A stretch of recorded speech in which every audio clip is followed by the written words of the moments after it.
Serviço de atendimento ao cinéfilo, qual sua pergunta? Endeger 2 mandou R$ 7. Para fazer filme é preciso extrair elementos do mundo. O filme nasce de alguma relação com o mundo. Um filme abstrato parte de experiências. Cara, muito boa pergunta, tá? Por que eu digo isso? Quando o cinema surge, passa a haver um debate sobre o próprio dispositivo. Porque, veja, o dispositivo do cinema, a técnica possibilitadora do cinema, é uma técnica revolucionária. Eu já sei que você conhece Introdução ao Cinema. Eu também sei que você sabe que são 2 aulas novas todos os meses. Também sei que vocês já sabem que no curso você encontra linguagem, teoria, história, crítica, política, diretores, gêneros, tudo relacionado à produção cinematográfica. Agora, o que eu não sei é o que você está esperando para fazer parte do curso. Meu amigo, o curso Cinema Contínuo mais charmoso do Brasil. Link na descrição do vídeo. O Jean-Claude Carrière, por exemplo, vai ser um autor fundamental até para começar a estudar cinema, no livro A Linguagem Secreta do Cinema. Ele vai dizer pra gente que a câmera cinematográfica foi a tecnologia mais revolucionária desde a invenção do fogo. Se isso aqui é um exagero ou não, a gente pode debater. Agora, que é uma técnica revolucionária tudo que você vê no mundo hoje é possibilitado pelo audiovisual. E, portanto, pela câmera de alguma maneira.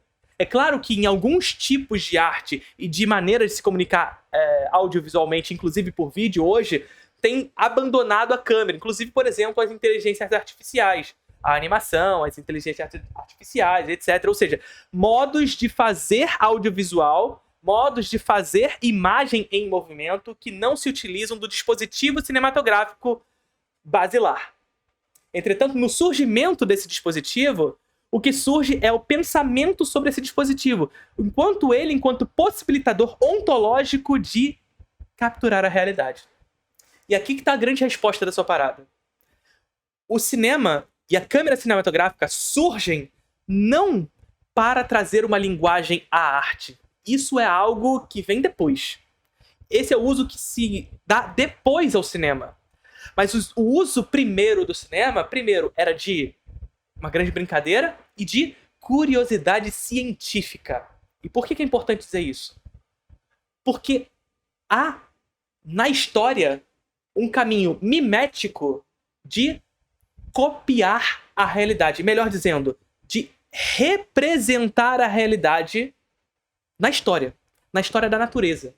E o cinema é uma arte muito própria, muito próxima do que a gente concebe enquanto história da natureza. Agora, quando a gente chega ali no Iluminismo e depois no século XIX, momento esse onde a gente vê um avanço do capitalismo industrial e etc., onde surge a câmera fotográfica, depois a câmera cinematográfica, tudo isso surge a partir do embalo de uma espécie de racionalismo científico usado sob o viés de classe, de uma determinada classe dominante. Percebe? E, portanto, sobre os interesses dessa classe. E sobre os interesses científicos dessa classe. Então o cinema ele não surge para responder aos interesses artísticos, mas para responder aos interesses de classe, de uma determinada maneira de se enxergar a natureza. Em suma, para simplificar isso tudo, o cinema, de alguma maneira, é a arte que supera a pintura e o desenho no que tange a captura da natureza, a racionalização da natureza, a quantificação da natureza. Porque se você vai lá para o século XIX e XVIII, os grandes exploradores, Alexander von Humboldt e etc., esses caras iam para as suas grandes expedições e eles levavam junto a eles desenhistas. Quando não ele era um bom artista. Percebe? Por quê? Porque ele precisava desenhar aquilo que estava sendo dito, racionalizar aquela natureza que ele precisava expor ao outro, levar aquilo que ele viu para outra pessoa. Você percebe isso que eu estou falando aqui? Era preciso levar para o outro aquilo que vi. Só que a grande questão é que o desenho e a pintura acabavam sendo uma maneira de ver muito particular. Uma maneira de ver muito particular. Por quê? Porque demandava de uma mão habilidosa para desenhar, para descrever, para expor aquilo que estava à frente da câmera. E quando chegava ao outro, no outro lugar do mundo, quando esse sujeito que viajou para determinado lugar, para essa expedição, leva aquilo que ele viu para o outro, ele já leva de uma outra maneira. O cinema, a fotografia, modificam essa percepção. Através do quê? Da projetividade que o cinema tem. O cinema é uma arte projetiva, entende? O cinema é uma arte projetiva. E por ser projetiva, eu capturo a natureza de um lugar e demonstro aquela natureza capturada de um lugar exatamente como foi capturada para o outro. É claro que a gente entende que há maneiras de filmar. Como a escolha do que mostrar, do que não mostrar, a escolha do ângulo. Tudo isso muda. Mas, inevitavelmente, e aqui ontologicamente, qual é a grande parada que a câmera traz de inovadora? Ela é imediata. Ela traz o imediato frente à câmera. E esse imediato chega até as pessoas de tal maneira, imediata. Sentindo, portanto, aquilo que está sendo mostrado como uma verdade. Uma transposição de um espaço para outro. Eu estou vendo o que um outro viu em outro lugar. Essa é a grande possibilidade que o cinema trouxe. Agora, o que a arte faz com isso? Que é o grande barato. O que a arte faz com isso? Entendendo que essa é a ontologia da câmera cinematográfica, a ontologia da câmera cinematográfica é esse imediato frente à câmera, ora, o grande barato é manipular essa realidade. O grande barato é tornar essa realidade uma visão única de um autor, de um artista. E aí isso, através do próprio plano, através da montagem, através da justaposição desses planos não correlatos para gerar uma sensação de surrealismo, como a Maya Deren faz, inclusive. Tem aula sobre Maya Deren no Introdução ao Cinema. Tem aula sobre cinema realista no Introdução ao Cinema também, que é toda essa discussão que a gente está trazendo aqui. Enfim, então assim, é preciso extrair elementos do mundo? Bom, essa é o grande elemento possibilitador do cinema.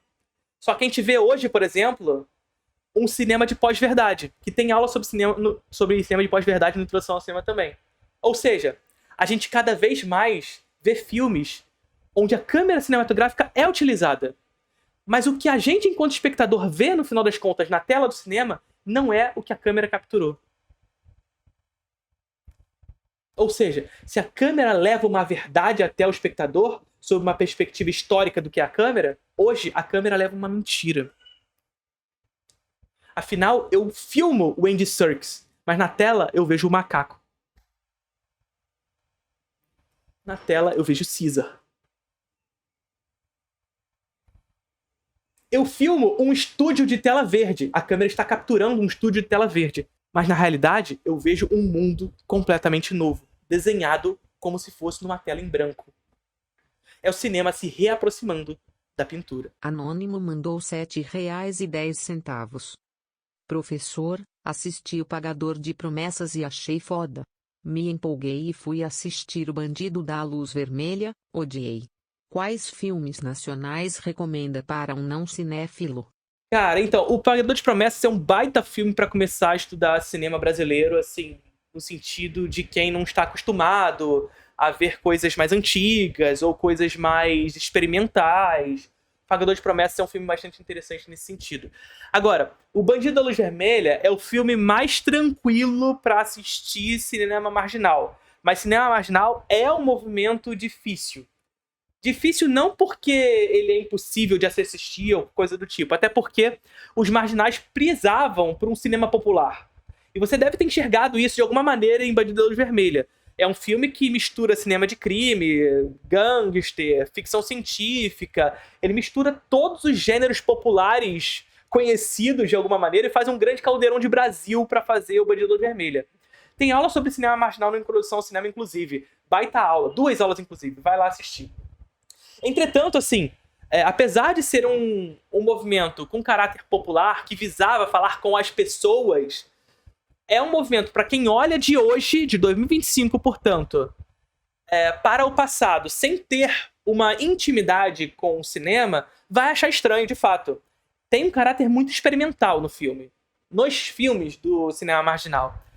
Então, é natural que você possa ter sentido algum estranhamento, mas eu vou pedir encarecidamente para que você retorne ao Bandido da Luz Vermelha em algum momento da sua vida. Já O Pagador de Promessas é um filme muito mais narrativo, muito mais tranquilo de se assistir, etc. E aí, assim, o cinema novo, de alguma maneira, ele é mais tranquilo de se assistir do que o marginal. Para conhecer cinema brasileiro no cinema novo, Deus, Diabo na Terra do Sol, Os Fuzis, do Rui Guerra, A Grande Cidade, do Cacá Diegues, é um baita filme também pra começar, Terra em Transe, do Glauber Rocha. Mas se você for pegar até as pornochanchadas e o cinema erótico brasileiro, pega os filmes do Walter Hugo Cury, por exemplo, Noite Vazia, Palácio dos Anjos, As Deusas, os filmes do Jean Garret, A Mulher que Inventou o Amor, Mulher, Mulher, Excitação, os filmes do Carlos Rauschenbach, Falsa Loura, Filme Demência, As Garotas do ABC, A Ilha dos Prazeres Proibidos.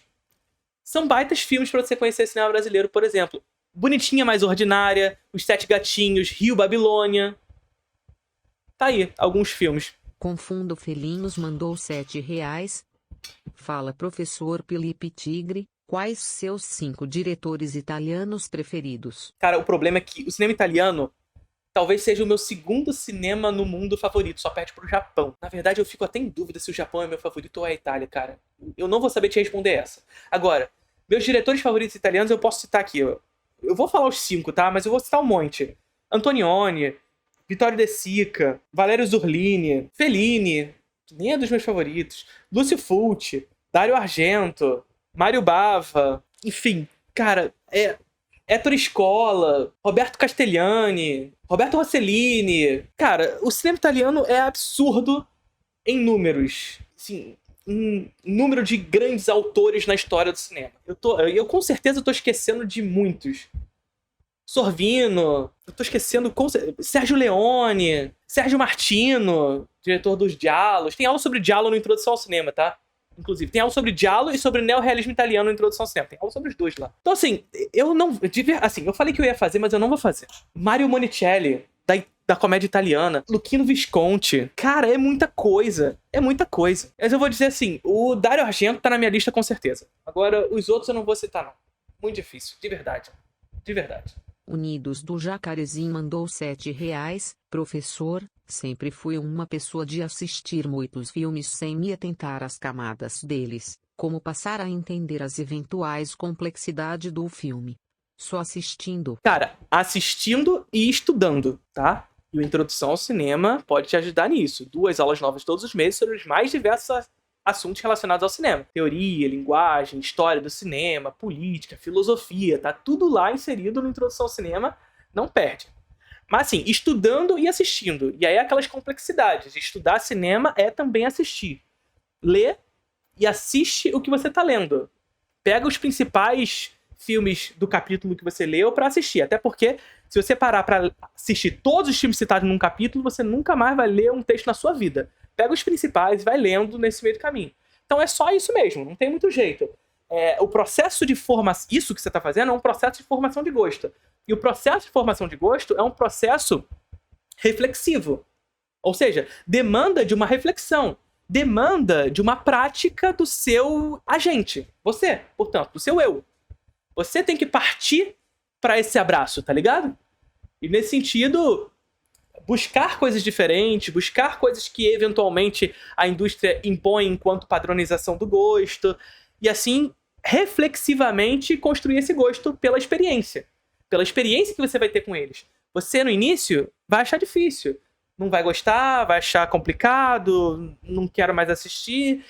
Mas assim, se você quer ter um gosto diversificado em determinado assunto, e aqui eu não tô dizendo nem melhor nem pior, mas experimentar coisas novas parte do pressuposto que você precisa enfrentar, você precisa vivenciar. Isso vale para comida, isso vale para arte, isso vale para qualquer coisa. O processo de formação de gosto demanda dessa experiência, dessa vivência, desse ímpeto.